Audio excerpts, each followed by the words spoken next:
Basta Radyo, ibandera mo! 107.1 News FM Olongapo. Oh yeah, Basta Radyo Ibandera mo. Final stretch of this radio show. Welcome back, people. Radyo Bandera 107.1 News FM Olongapo City. In case you're wondering what station you're listening to, all you have to do is turn it on and leave it on.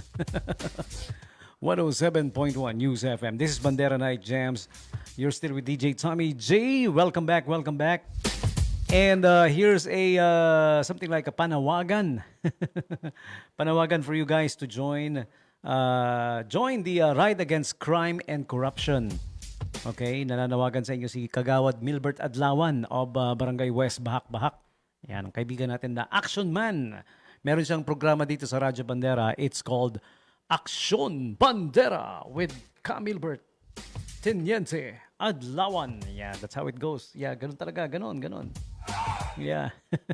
So calling all motorcycle club officers from Bataan, Olongapo, Zambales, even members, pero officers muna, syempre, para pag pinag-usapan, you're well represented by your officer, no? Yung head nyo muna. Kasi kung lahat pupunta, baka marami masyado, no? You're all invited to a meeting. May meeting nga actually for the project Ride for a Cause in partnership with Action Bandera Radio Program on 107.1 Radyo Bandera News FM Olongapo. Tuwing Sabado yan, 3 p.m. Headed by Teniente Kagawad Milbert Adlawan. No? Okay? So, it's gonna be on April 18, 2026. Yung meeting, pagbimeetingan. Kasi lahat ng riding club or riders club invited no? Lahat ng meron kami. Sasali kami dito. Ang pangalan ng grupo namin, Riders from the Regulatory Building. Kasi yung office namin sa SBMA, sa Telecoms Department, located siya sa Regulatory Building. Kaya lahat ng nandoon sa Regulatory Building na may motor sumali, naggrupo kami na Riders from Regulatory. So sasali din kami rito ha. Yung meeting pa lang. Hindi pa ito yung ride. April 18, 2026, 10 a.m. Medyo malayo pa, makakapag-prepare pa kayo. Pwede nyo pang ikalat yung balita, no? Venue is to be announced, alright? And ang aim nito is, let's unite the motorcycle community to promote peace, unity, and integrity while supporting a meaningful community project. Ayan, okay? So, sana kasama na rin dyan yung mapag-usapan yung paano wag maging kamote. Sa ayaw natin sa gusto, talagang ang daming kamote. Nagmamotor din ako, pero hindi naman lahat porket nakamotor kamote na. Ang kamote na is a way of life. A way of riding. Kung ganun ka mag-ride, kamote ka mag-ride, kamote ka magmaneho, kamote ka nga. Hindi naman lahat kamote, no? Kasama ka sa kamote, alam mo yung nasa harapan mo, sumigdal na ng kanan, sisingit pa rin sa kanan. Kamote yun, sumisigdal na nga, kakanan Tapos pag nadali ka, kumanan siya, sumingit ka pa rin, kasalanan niya, sasabihin mo, no? Sa'yo nakabangga. Hindi. Pag sumisignal na, nasa harapan mo, yung sasakyan sumisignal, respetuhin mo yung signal. Okay? Hayaan mo siyang mauna. In the first place, nasa harapan mo yan Alam niyo ba, pag nagdadrive ka, kahit na nasingitan ka na, yung nasa likod mo, siya yung mag-a-adjust sa'yo. Since nasa likod siya, di ba? Okay, nangyari sa akin yan Singit daw ako. Totoo naman sumingit ako. Pero nung sumingit ako, nasa likod ko na siya. Di ba? Malayo na. Pero nagtuloy-tuloy pa rin siya. Ayun, nabangga niya ako from behind. Mind you, the term is from behind. Anybody who would bump you from behind, unless sinadya mo, binibrake check mo siya, tapos nababangga ka nasa likod, siya yung may cargo nun Kasi siya yung nakakita sa'yo, nasa likod mo siya no? Even though, titingin ka rin talaga, di ba? Titingin ka rin. Bago ka sumingit, only when it's clear, actually, no? At saka may mga lugar na may pagkakataon na hindi pwedeng sumingit basta-basta, ha? Lalo na yung nasa double solid yellow line. Ibig sabihin yan, bawal umovertake yan Bawal sumingit, no? Okay? Tsaka yung sumisignal na tao, sisingitan mo pa, kamote ka nga. Malala yun, kamoting may ulalo. Minsan nakakatakot din yung mga sumisignal, no? Yung minsan may syunga din, may kamote rin sa signal Okay, naamin ko ako minsan nagkakamali ako, nalilimutan di ba? Kaya kailangan sharp ka talaga pag nag-drive ka, hindi ka malilimutin. Nasa harap ko sumisignal ng kaliwa. Di ba? Tataka ko ba't di naman kumakaliwa? Abay, kumanan!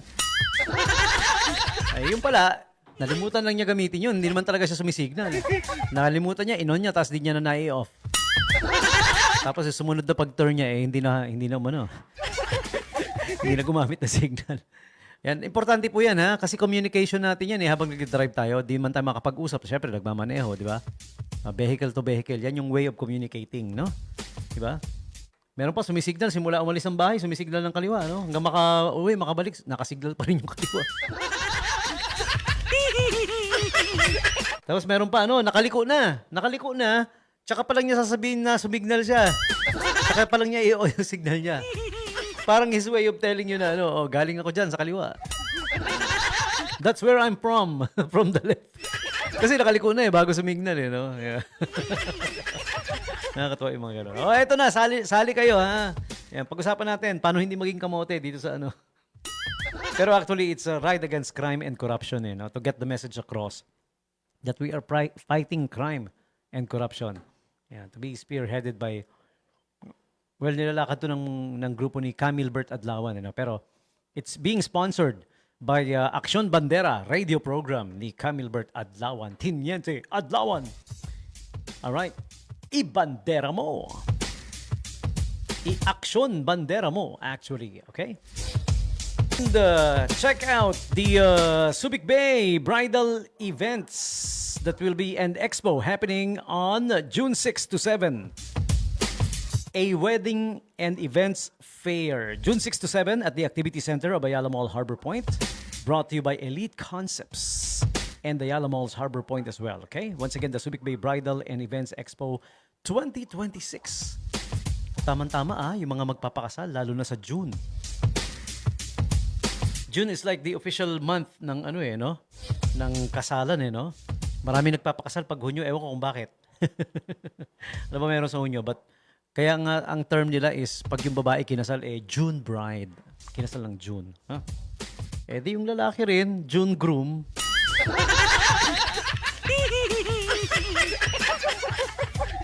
Pag ang pangalan niya June, di June. Once again, the Subic Bay Bridal and Events Expo 2026, a wedding and events fair, June 6 to 7, Activity Center. Who's gonna be there? Who's invited na rin? Siyempre, di ba? Ini-stage pa lang So, we're inviting all participants, yung mga gustong mag-exhibit, okay? Ng kanilang crafts and services in terms of when it comes to wedding, Yung mga wedding events organizer, mga host, MC, just like yours truly. I do hosting or MCing for events and weddings, Okay? Yung mga suppliers, flowers, chairs and mga iba pang pangkasalan, na serbisyo. Okay? Meron pang yung on the day tawag doon, coordinator. There you go. I'm lost for words. Nalilimutan ko yung mga term na dapat kong gamitin. On the day coordinators, yan. Mag-i-exhibit silang lahat dito sa event na to, And if you're one, if you also work in the wedding industry, mapa-beginner ka man or datihan na, you're invited to exhibit what you got. Okay? So join us at the Subic Bay Bridal and Events Expo 2026. A wedding and events fair, June 6 to 7 at the Activity Center of the Ayala Mall Harbor Point. Okay? For more details, sa mga gusto pang sumali, visit the Facebook page of Elite Concepts. Nandun po lahat. Pwede nyo makita yung mga nakapost doon and yung mga contact numbers as well. If you want to join the bridal fair, pwede, bridal event, pwede rin mag-message at the Facebook page. Just look it up, Elite Concepts. Okay? So it's as easy as that. All right?